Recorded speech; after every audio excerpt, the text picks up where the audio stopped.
tous et bienvenue dans ce nouvel épisode de Front-End Chronicles, épisode numéro 26. 5 ans de Front-End Chronicles aujourd'hui.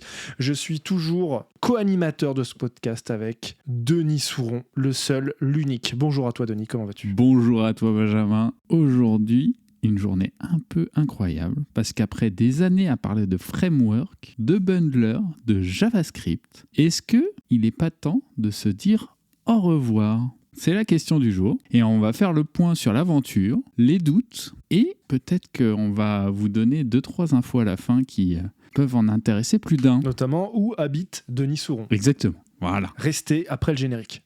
C'est vrai qu'on a un peu moins enregistré en fait, je veux dire ces 2 dernières années, tout simplement parce que géographiquement on n'est plus si proche que ça. Alors on n'est pas non plus si loin, on est toujours dans l'agglo nantaise. Mais avant, on était quasiment voisins, Denis. Ce qui nous permettait de nous voir beaucoup d'un point de vue perso, aussi d'un point de vue pro, parce que en fait, quand on a démarré le podcast, on était dans la même entreprise. Ah oui, c'est vrai. Évidemment, on se croisait plus souvent. On pouvait être amené à travailler sur des choses en commun ou pas. Mais du coup, cette relation de... en fait, on est suffisamment proches, mais en même temps, on a 2-3 sujets qui divergent, et en fait, on se retrouvait à avoir des choses à se raconter, à se confronter et à partager. On va pas se cacher, nous, au départ, on avait mis un rythme un peu informel de 1 épisode par mois, ouais. C'était à peu près notre ligne directrice. On a fait ça la première année, puis après, on était passé sur du 1 épisode tous les 2 mois, et puis après, on a encore ralenti, notamment pour les raisons qu'on vous a évoquées, le fait que on est bougé d'entreprise, donc on n'est plus dans la même entreprise. Moi, j'ai déménagé, donc je me suis éloigné aussi. D'un côté, on aurait pu mettre un cadre plus formel, un rythme plus formel, mais peut-être que ça aurait tué le podcast plus tôt, parce qu'en fait, on n'aurait pas été capable de suivre ce rythme. Et d'un autre côté, c'est ce qui nous amène aujourd'hui à 5 ans, et on a fait 25 épisodes, si je ne me trompe pas. Ça va peut-être partir un peu dans tous les sens, que là, on s'était dit, tiens, est-ce qu'on ne ferait pas un épisode bilan, en tout cas de ces 5 ans, peut-être moins justement technique, mais pour raconter un petit peu les backstage, les enfers du décor. Et je rebondis sur ce que tu disais, on n'a jamais fixé d'objectif clair sur le podcast, à part le, tiens, on se pose tous les deux et on parle. On parle d'un sujet plus front-end, effectivement, parce que c'était un peu à la fois notre cœur de métier et ce qu'on aimait le plus à ce moment-là. Et est-ce qu'aujourd'hui, c'est le cas ? Pour moi, toujours, même si, en fait, le métier de développeur est nettement plus large et ça pourra potentiellement être des axes, en fait, sur lesquels on pourrait partir ensuite. Et aussi, l'intention du podcast qui était purement juste de partager et d'un point de vue non professionnel. Ça, c'est important de le préciser. C'était full sur notre temps libre et c'était aussi... un prétexte pour parfois creuser des sujets dont on n'avait pas le temps de creuser d'un point de vue professionnel. Donc il y avait vraiment aussi cette partie auto-formation sur les sujets, apprendre à en parler et tout simplement partager sur ces sujets. En tout cas, ça c'était de mon côté. Ouais, de toute façon, moi j'étais à peu près pareil aussi. C'était ce qu'on apprend au quotidien dans nos missions, etc. Une autre partie qui est plus axée veille et des choses qu'on voit passer. Et après, en fait, on confronte nos avis, moi et Benjamin. Voilà, on se pose des questions, on échange sur les sujets. Et en fait, justement, on trouve que avoir une position à 2, ça permet aussi de confronter ses avis. On a eu aussi des bonnes surprises, c'est-à-dire des choses qu'on pensait bien maîtriser. Et au final, quand on se retrouve à les expliquer, on n'est pas si à l'aise que ça. Et donc, ça veut bien dire qu'il fallait rebosser un petit peu. Non, c'est vrai. Et en vrai, nous, on a tiré plein de choses de ce podcast. Et on a eu aussi des épisodes marquants. On a essayé de suivre notamment la communauté nantaise. On a eu des Devfest, on a eu la NG Baguette Conf. Tout ça aussi, on essayait de partager sur la communauté nantaise. Ça, c'est cool. Mais, tu vois, je me fais à la réflexion, là, je me dis, un des trucs qu'on a peut-être raté, c'est la partie interaction. Parce qu'en fait, comme on publie sur des plateformes de podcast, etc., on peut mettre des étoiles rapidement, des avis, mais j'ai l'impression que tu as moins d'interaction que d'autres plateformes comme du YouTube, du TikTok, du Twitch et tout ça. Je vois ce que tu veux dire. Ouais. Tu as du feedback beaucoup plus souvent. Je sais pas si tu partages ça. Après, ça retombe dans les objectifs, en fait. Comme on n'a pas défini clairement d'objectif, un objectif, ça permet aussi de se fixer le but du podcast. Bon, à part, comme on l'a dit, partager, c'était un des premiers objectifs, mais on ne l'a pas mis sur le papier. Mais derrière, on s'est dit aussi, est-ce qu'on s'embête, entre guillemets, à à travailler réellement sur la communication du podcast. Là, la règle qu'on s'était mise, c'était au moins de le mettre sur LinkedIn. Est-ce que c'est le meilleur endroit au départ ? Oui. Oui. C'était pas trop mal. En vrai, en 2020, c'était pas trop mal pour cibler de la tech. C'est ça, parce qu'en plus, on avait un cercle, comme tu le disais, très local.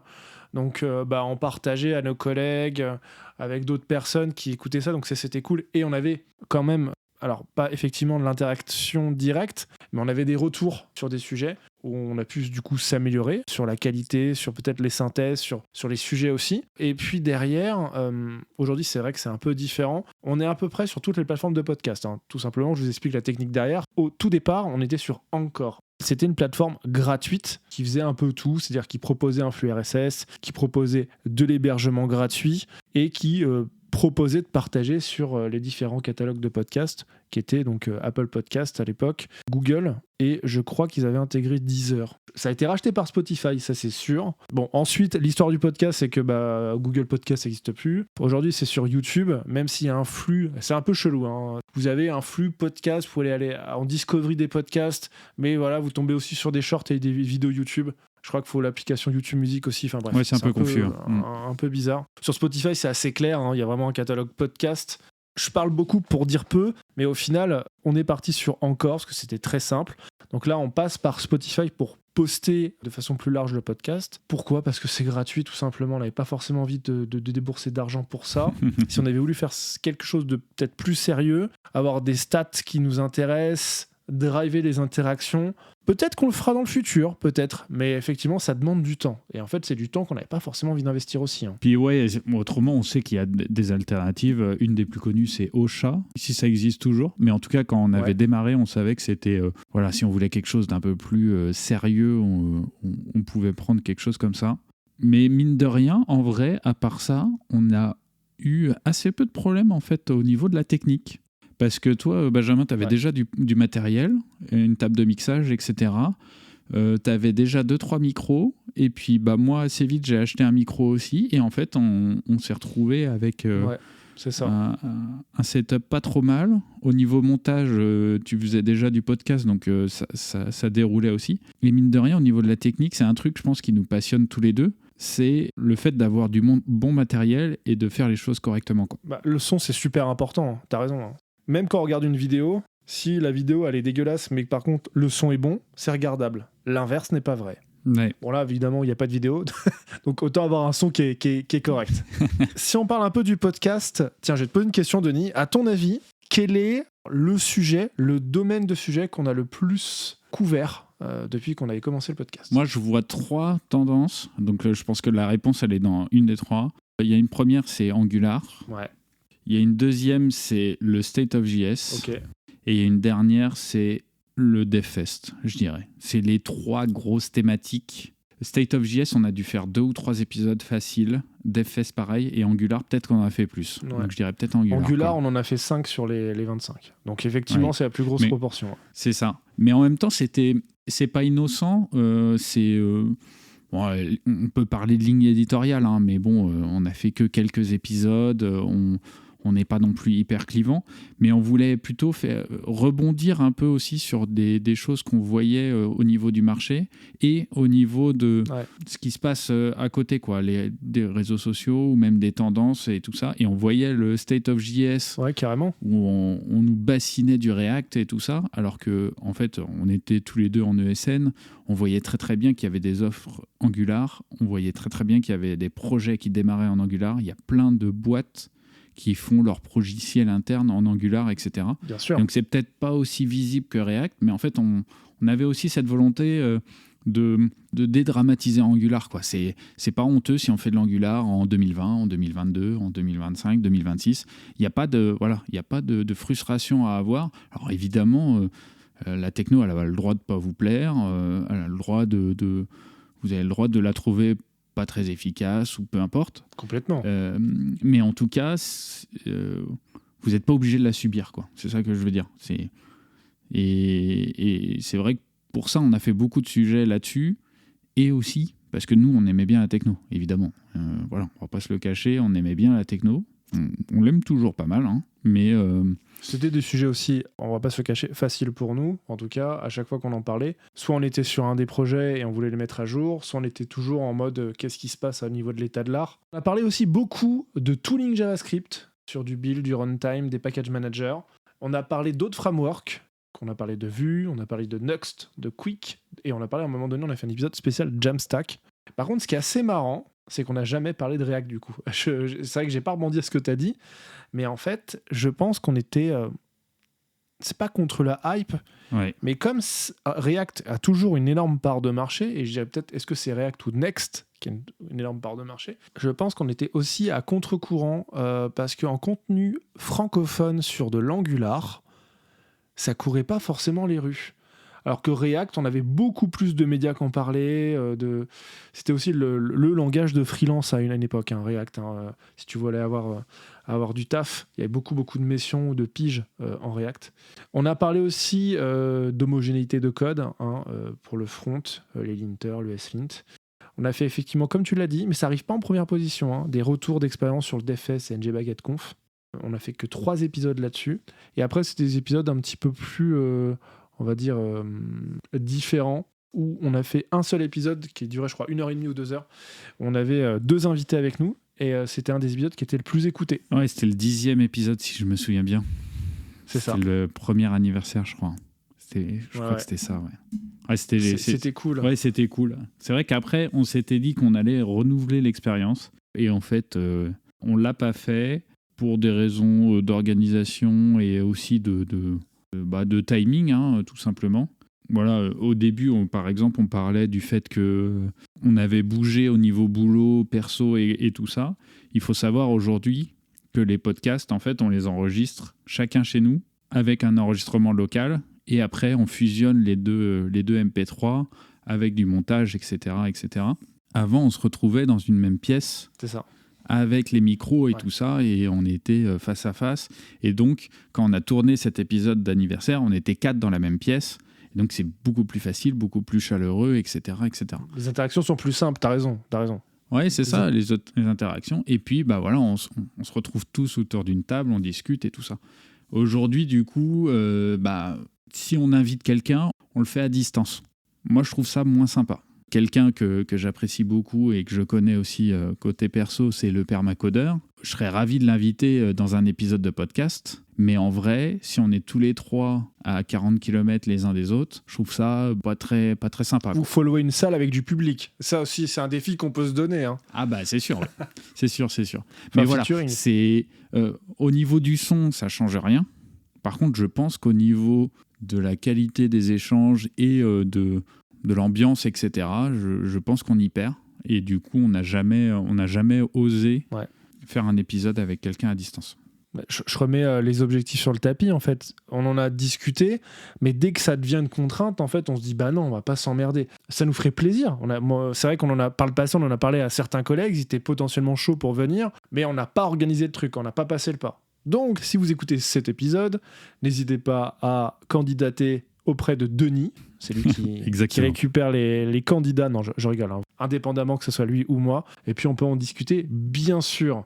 Mais t'es passé sur le permacodeur ? Ouais, je suis passé en live. On avait discuté justement du dev web et tout ça, et confronté justement l'évolution du web avec la partie où j'étais junior, comme tout le monde, on commence tous tout en bas. Et puis au bout de 10 ans, on commence à avoir capté 2-3 trucs. Mais en même temps, ça évolue et donc on confronte un peu tout ça, quoi. L'évolution personnelle versus l'évolution au global des technologies et des tendances, quoi. On mettra le lien du replay dans les notes de l'émission, c'est super intéressant. Je crois que c'est au moins 2h, 2h30. Oui, c'était beaucoup trop long. C'était beaucoup trop long.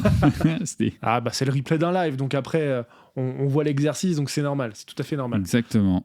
Tiens, quel serait le sujet dont on a parlé et dont on ne parlera plus ou probablement plus, s'il y en a un ou plusieurs peut-être. Alors, il y a peut-être une catégorie de sujets. Là, je pense qu'on en reparlera quand même. C'était tout ce qui était au niveau du tooling, que ce soit les bundlers, les linters et tout ça, parce que je me dis qu'on a fait le tour, mais d'un autre côté, il y a encore des trucs qui arrivent avec Ox, je ne sais pas si tu connais. Non, j'ai pas vu. OX Lint, OX Compiler et compagnie. Bon, C'est une initiative, voilà. Mais parce que justement, je pense qu'on en reparlera peut-être un jour parce que en fait, l'écosystème JavaScript, il y a encore plein de choses qui vont pas, quoi. Ouais. Mais autrement, peut-être ouais, tout ce qui est autour de Vue et de Next. Vue parce que ça se rapproche de React, alors pas dans la syntaxe, mais dans voilà, c'est assumé. J'ai pas grand chose d'intéressant à raconter sur Vue et je pense qu'il y a des gens qui en parlent beaucoup mieux que moi. Et Next, un peu mi-figue mi-raisin, hein. On avait été très très emballés, on avait fait un épisode là-dessus au tout début en plus du podcast. Ouais. On aimait bien ce que ça faisait, on aimait bien l'initiative, et il y avait un petit côté cocorico aussi qui était sympa. Bon, ça a pas mal évolué. On a eu un gros coup de froid quand c'était Next 3 bêta et première release où il y avait énormément de problèmes de stabilité. Pouvoir build un projet, c'était une purge. Ça faisait 1 an peut-être que tu avais du Vue 3 qui était dispo. Par contre, si tu voulais faire du Next, c'était Vue 2. Il fallait que tu continues pendant 1 an et demi, 2 ans à faire du Vue 2 parce que le Vue 3 avec Next 3, ça marchait pas, quoi. Et voilà. Et puis après, petit sujet aussi, ça a été racheté par Vercel et du coup j'ai pas spécialement de grief sur ça, mais sachant qu'ils ont déjà Next, je peux que y voir quelque chose qui va soit fusionner, soit être rejoindre peut-être le business model de Next ou rejoindre d'autres contraintes de vendor locking qu'on ne veut pas forcément avoir. Donc je pense que Vue, Next, tout ça, je suis pas sûr qu'on en reparle beaucoup. Ou alors dans ces cas-là, on fera pas d'épisode complet, on réagira peut-être à de l'actualité. Ouais. Ce qu'il faut se dire, c'est que Vercel, c'est, comme tu l'as dit, donc ça a racheté Next, c'est eux qui maintiennent Next.js. C'est une plateforme en fait pour du déploiement statique. Alors, il n'y a pas que ça, mais ça fait du monitoring aussi. Non seulement c'est aussi leur business model, et que si vous ne faites pas du Next ou du Next, c'est toujours plus compliqué d'utiliser leurs outils. Alors c'est pratique, Vercel, attention, je l'ai utilisé pendant un certain temps. Là, j'essaie justement de sortir une partie de mes projets. Et on sait très bien ce qui se passe quand des boîtes ou des grosses boîtes rachètent des projets ou des produits plus petits. Ils rachètent le produit pour ensuite, dans quelques années, l'éteindre et réintégrer en fait les compétences en interne pour que les gens qui ont créé ce produit puissent travailler sur le produit qui se vend le plus dans la boîte. Ça, il y a des milliers de boîtes qui le font. Tout ça pour te dire que oui, je suis d'accord que Next, je ne pense pas qu'on repasse dessus. Vue 3 et Vue.js, étant donné que c'est pas un framework sur lequel on va forcément bosser d'un point de vue pro. Ouais, du coup, tu vois, je rebondis un peu sur ce que tu disais sur Vue, etc. Et en fait, un peu ce qui nous anime aussi pour cet épisode, c'est qu'on a un peu aussi généralisé cette pensée-là. C'est est-ce qu'on a vraiment des choses à raconter, quoi ? Est-ce qu'on a tout dit sur le front-end ? Donc ça, c'est un premier axe. Et puis, d'un point de vue plus individuel, est-ce qu'on n'a pas envie de passer à autre chose, quoi ? On a réfléchi à ça. Ça fait même plusieurs mois qu'on réfléchit à ça. Plusieurs fois l'année dernière, on se mettait en doute, même avant la sortie du NG Baguette. En 2024 et 2025, on s'est posé plusieurs fois la question si on arrêtait le podcast. C'est vrai. Et tout ça aussi, c'est aussi parce qu'en fait, on va concilier ça avec le boulot. Et mine de rien, je sais pas pour toi, Benjamin, mais tu vois, quand on a commencé le podcast, il y a plein de choses que j'ai amorcées parce que j'avais des frustrations assez conséquentes au niveau boulot. Oui. Ne pas être fermé d'esprit, ne pas être trop sur des trucs trop anciens. Mais typiquement, si on choisit de faire du Java, ça serait bien de ne pas faire du Java 7, quoi. Aujourd'hui, en tout cas. Ouais. Ça il y a 10 ans. Mais, non, mais voilà, c'était un peu ça aussi qui animait ces choses-là. Ouais, bien sûr. Et en fait, tu vois, aujourd'hui, au niveau pro, déjà, j'ai moins de frustration. Et sur la partie ouverture d'esprit, j'ai moins de découvertes. Parce que y a les 3 géants côté front-end qui sont en place, etc. Je suis encore en ESN, pour ceux qui ne le savent pas. J'ai surtout du React qui m'est proposé. Et donc, du coup, tout ce cadre-là, il est beaucoup moins propice à justement à aller chercher de la nouveauté, trouver d'autres trucs, etc. Parce que, en fait, quand je creuse un peu et que je fais de la veille, je trouve pas grand-chose de très stimulant. C'est des alternatives qui sont pas déconnantes, mais qui vont pas non plus révolutionner l'univers, quoi. Et d'un autre côté, bah voilà, mes missions React, c'est pareil, c'est pas très passionnant. Alors que bah voilà, des épisodes qu'on a fait sur Vue, qu'on a fait sur Angular, etc. La base de l'épisode, c'est on a une migration à faire, faut qu'on creuse comment ça se fait, etc. Entre guillemets, je peux me contenter de pas m'intéresser à autre chose, quoi. Et c'est un peu triste. Mais c'est un peu ça, quoi. Ouais, je vois tout à fait ce que tu veux dire. Il y a aussi la seniorité qui rentre en jeu. Quand on a commencé il y a 5 ans, on était en pleine phase de confirmation de notre niveau, entre guillemets. Et on était... le mot frustré, c'était le cas. Parce que quand on s'est connus, on était aussi dans la même boîte. Et on était très frustrés des bâtons dans les roues qu'on nous mettait. Alors que nous, on était vraiment de bonne volonté pour pouvoir faire avancer des choses, notamment côté front. On s'est heurté à beaucoup de murs de... c'est même pas non, vous allez pas le faire, c'est on comprend pas pourquoi vous nous le proposez. Oui, un manque d'empathie, ouais. Voilà, c'est-à-dire que c'est même pas non, c'est pas possible parce qu'il y a pas de budget, il y a pas de temps. Non, la première réponse c'était pourquoi ? Parce que en fait ton projet il a déjà 10 ans de retard. Mais derrière nous, c'était aussi une façon de nous faire la main, c'est-à-dire que demain on change de projet, on n'est toujours pas à jour. Et c'est pour ça qu'on a eu beaucoup de sujets sur tiens, Vue, on va creuser. Encore une fois, React, on l'a toujours pas fait, mais parce que en fait, React, comme c'était la hype pour tout le monde et que souvent il y avait un camp qui s'affrontait entre ceux qui ont commencé en Angular, qui font du React et qui disent mais pourquoi vous faites comme ça React, et ceux qui ont fait du React qui faisaient de l'Angular en disant mais c'est trop lourd, c'est de la merde ce que vous faites.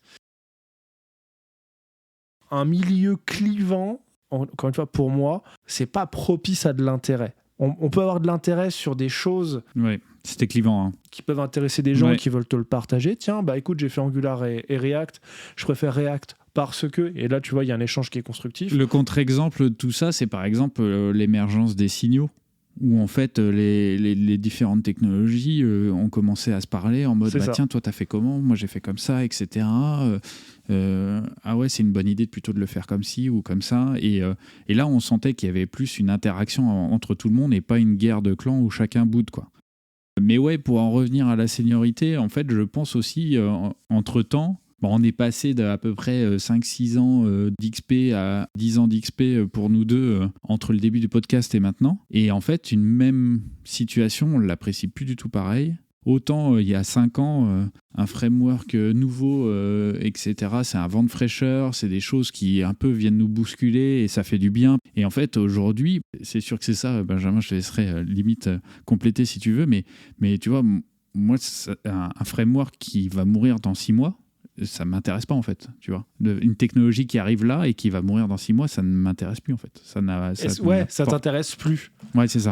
Ça potentiellement, ça t'aurait intéressé dans les conditions que tu avais avant, moins de seniorité, et de voir un petit peu... parce que tu as le temps aussi, c'est tout bête. Mais en fait, tu trouvais du challenge à creuser des choses qui potentiellement allaient mourir demain. C'est ça. Et ça veut pas dire que c'est une mauvaise idée. Cas, quoi. Ouais, c'est ça. Et c'est ça. Et ça veut pas dire que c'est une mauvaise idée cette technologie. Mais c'est qu'en fait aujourd'hui, je suis plus à utiliser des technologies qui ont fait leurs preuves plutôt que d'aller chercher justement la hype, les choses où ça va vraiment bouger, quoi. C'est que quand vous parlez à un moment donné de la Jamstack, on voit qu'on part. À un moment donné, il y avait la mode des SPA, Single Page Application. Ah ouais, du coup, ton appli, en fait, tout se fait dans le navigateur. On interagit un peu avec le bas quand c'est pas de l'Ajax, mais on en parlera peut-être après. jQuery 4.0, bien sûr. Mais exactement. Mais on se dit ok, d'accord, et après on se dit ah ouais, mais en fait c'est pas optimal pour le SEO. Alors on va faire du server-side rendering. Ok, d'accord. Et après on fait de l'hydratation. Ok, d'accord. Puis après on se rend compte qu'en fait toute cette merde là, en fonction des projets, en fait c'est pas valable pour tout le monde. Si t'as une application de gestion vs si t'as un site web e-commerce, ah oui, on n'a pas les mêmes problématiques. Bah oui, mais du coup, d'utiliser un framework qui fait tout, c'est peut-être pas la bonne solution. Ah bah tiens, on va faire un framework qui fait en fait de la génération statique, mais derrière en fait il fait de l'hydratation, et après en fait ça devient une SPA, et en fait ça te fait des chunks de malade parce que tu charges la terre entière. Et là, c'est là où en fait, en 10 ans, on va dire, de dev, on a vu toutes les modes passer presque. Et on a commencé à revoir un cycle, c'est-à-dire qu'on a commencé à vraiment faire du front, nous, fin de jQuery, entre guillemets, avec le début des frameworks un peu modernes avec AngularJS. Et tu te dis, ok, on a commencé à faire des SPA, ensuite on s'est posé des questions sur le server-side rendering, après on s'est dit, putain, c'est pas mal de faire des sites statiques. Comment on faisait dans les années 2000 ? En fait, on n'avait pas le choix de faire du HTML et un peu de JavaScript pour l'interaction. C'est pour ça que moi aussi j'ai cette fatigue-là, c'est-à-dire que ça me dérange pas, au contraire, de voir un petit peu tout ce qui sort parce que c'est stimulant de voir un peu de l'actualité et tout. Par contre, d'aller le tester sur un side project, alors que tu en as déjà 80 qui sont en train d'agoniser sur ton GitHub, je parle évidemment de ma situation, ça souffle en fait. Tu te dis bah ouais, mais en fait qu'est-ce que je vais faire? Je vais me prendre 1 heure, je vais commencer à me coder sur le nouveau truc, il n'y a pas assez de documentation, t'as la flemme, puis après tu te dis que demain en fait tu t'en souviendras pas, t'auras la flemme de te remettre dedans, et puis après ça va mourir tranquillement. Alors ok, aujourd'hui on a le DIA, on a des LLM, on a des trucs qui vont nous aider pour aller plus vite si tu veux, pour comprendre des trucs, mais il y a toujours cet effort, cette première marche de se dire à quoi bon, on a déjà 15 000 autres solutions, qu'est-ce que va m'apporter ta nouvelle solution? C'est pas qu'on est contre le progrès, bien au contraire. C'est que on a commencé à avoir des problématiques qu'on pensait être résolues et qu'en fait, tu vois qu'on remet sur le tapis et qu'on va remettre sur le tapis d'une autre façon parce que le framework, il le fait mieux. Parce que le sujet du copain, il te gagne 10% de perf. Ouais, mais sur un cas précis. Donc on commence à avoir un petit peu aussi ces patterns de fourberie qui fait que tu te dis, j'ai pas envie de gaspiller du temps. En fait, j'ai peu envie. C'est ça, parce qu'on nous vend monts et merveilles, comme d'hab, et à certains moments, il y a eu des progressions qui étaient assez intéressantes, mais sur certains trucs, comme tu disais, un peu la boucle de on faisait du rendu serveur, puis après on s'est dit tiens, est-ce qu'on ferait pas un peu de rendu client aussi? Est-ce qu'on ferait pas carrément des SPA, donc 100% rendu client? Ah ouais, mais du coup il nous manque de la génération serveur pour le SEO, donc machin. Donc toute cette boucle là elle est ce qu'elle est et tout ça, mais c'est surtout au bout d'un moment tu prends un peu de recul et tu te dis ouais, on a fait tout ça, mais on a avancé un petit peu pendant le trajet, mais sur certains trucs on n'a pas avancé quoi, parce que en fait tu arrives sur la plateforme et tu as le droit à un spinner quoi. T'ouvres LinkedIn aujourd'hui, tu as le droit à un spinner. Ouais. T'as un spinner qui dure pendant 3 secondes, et puis t'as des applis qui ont des hydration errors parce que en fait ils se sont mis à faire du SSR et ils se sont pas posé la question de est-ce que c'était une bonne idée ou pas. C'est ça. Je rebondis à ce que j'ai dit moi-même tout à l'heure. C'est quand même assez fou de se dire que la libjQuery déjà continue d'exister et est sortie en 4.0. C'est complètement fou. Parce qu'au final, on avait beau taper sur jQuery, mais à l'époque où en fait on voulait juste faire des sélecteurs, récupérer des éléments sur notre page, c'était un des premiers qui a rendu accessible facilement les interactions côté web. Et puis on pouvait faire de l'Ajax facilement avec aussi, interaction serveur avec rafraîchissement des éléments de la page. C'était une des premières briques que moi j'ai manipulées et c'était assez plaisant en fait, sans ramener la terre entière où tu avais juste besoin d'injecter ta lib et c'était dispo. Ouais, la simplicité et puis la durée de vie aussi. C'est des choses auxquelles si on prend un peu de recul, jQuery c'est encore en prod. Là, nos applications React, Angular, etc., Exactement. si on ne fait pas les mises à jour, c'est compliqué.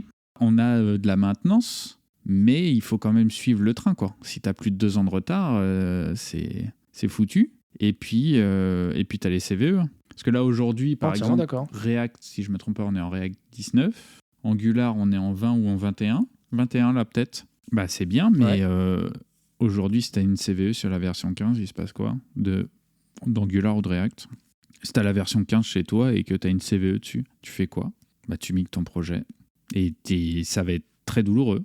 Alors que je pense que tu vois, si tu as une CVE sur jQuery, je pense qu'elle est corrigée et c'est quasi indolore. Et du coup, tu vois, ça, c'est des trucs aussi qui me font cogiter, quoi. Tu parlais des projets perso avec on teste des technos et tout ça, mais même sur des technos qu'on maîtrise, en fait, aujourd'hui, il y a beaucoup de technos. Moi, je les appelle evergreen. C'est un terme qui était apparu. J'arrive pas à le retrouver beaucoup. J'ai l'impression que c'est très de niche, alors que moi, ça me parle beaucoup. On parlait de ça pour les navigateurs, parce qu'en fait, ils se mettent à jour automatiquement et donc ils ont toujours la dernière version. Ou en tout cas... Voilà, ils installent automatiquement la mise à jour et quand tu le fermes et que tu le réouvres, il fait sa mise à jour, etc. Et donc, du coup, le terme vient de là, de Evergreen.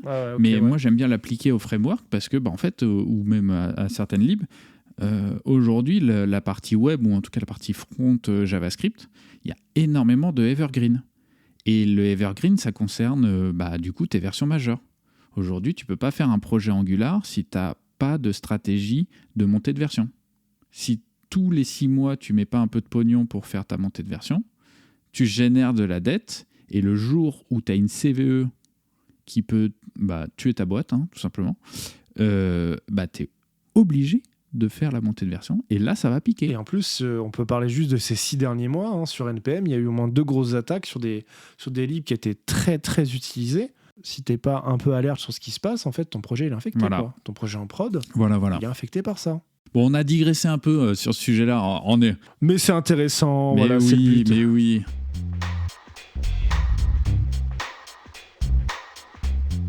Bon, et ben en conclusion de ce podcast numéro 26, je vais me permettre de faire une hot take. Ah, J'en fais rarement dans le podcast, mais comme on a parlé d'Angular, ça m'a rappelé quelque chose. J'en peux plus des control value accessors. Je n'en peux plus. Mais ça va bientôt partir, mais faut être patient. Voilà, donc voilà, je sais que ça va partir. Hein, je sais qu'il y a des previews sur les signal forms. J'en peux plus, c'est d'un autre temps, c'est verbeux as fuck, j'en peux plus. Voilà, c'était pour la conclusion. Voilà. Et on n'en peut plus des control value accessors, ça je suis d'accord. Mais je prends quelques secondes pour vous poser la question. Vous en pensez quoi du podcast Front-End Chronicles ? En vrai, on est curieux de vos retours. Est-ce qu'on continue comme ça ? Est-ce qu'on arrête en beauté ? Je dis en beauté, mais bon, ça fait des mois qu'on n'a pas posté un épisode.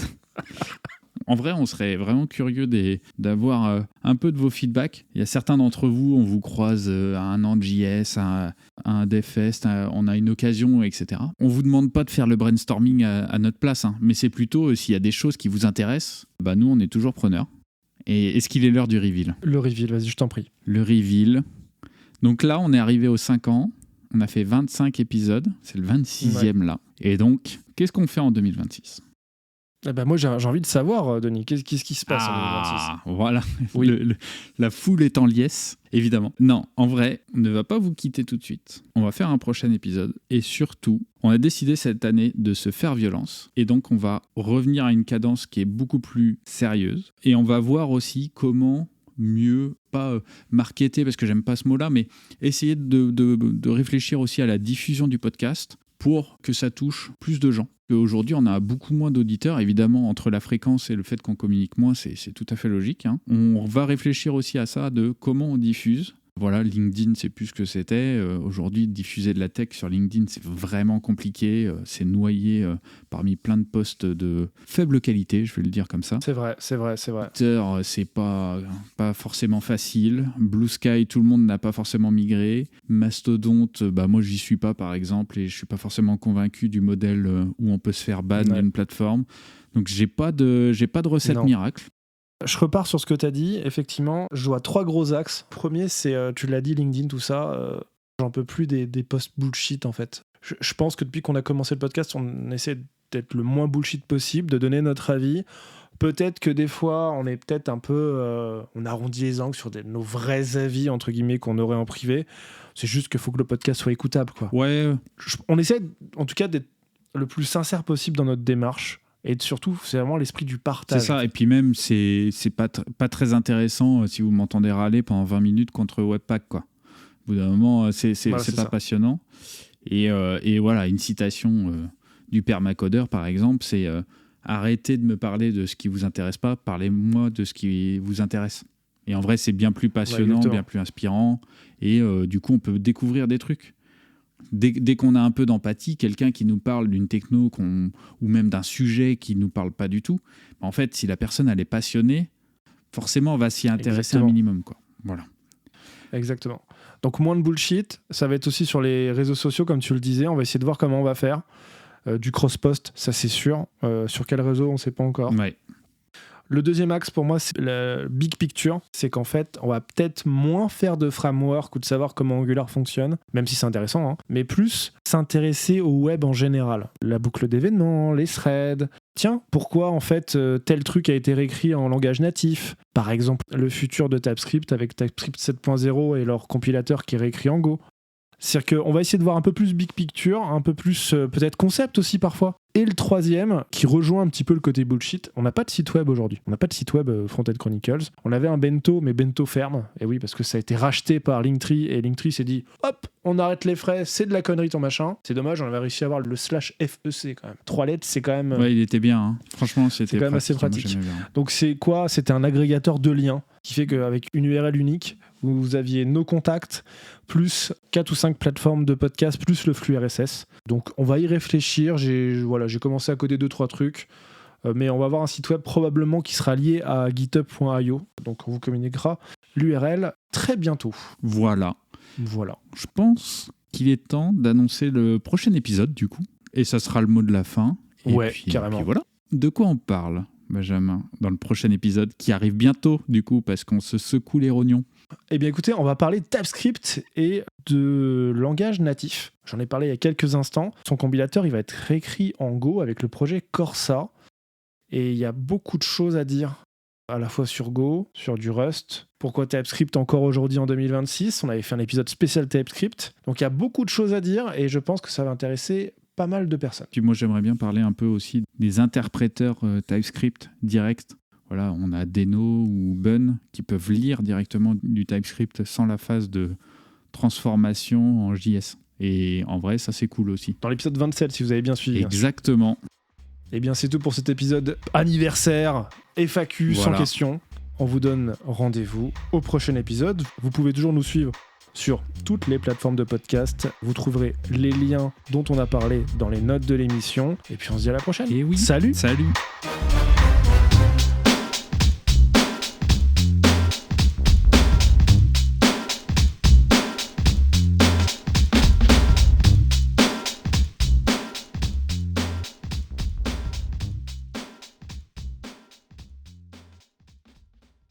C'est non.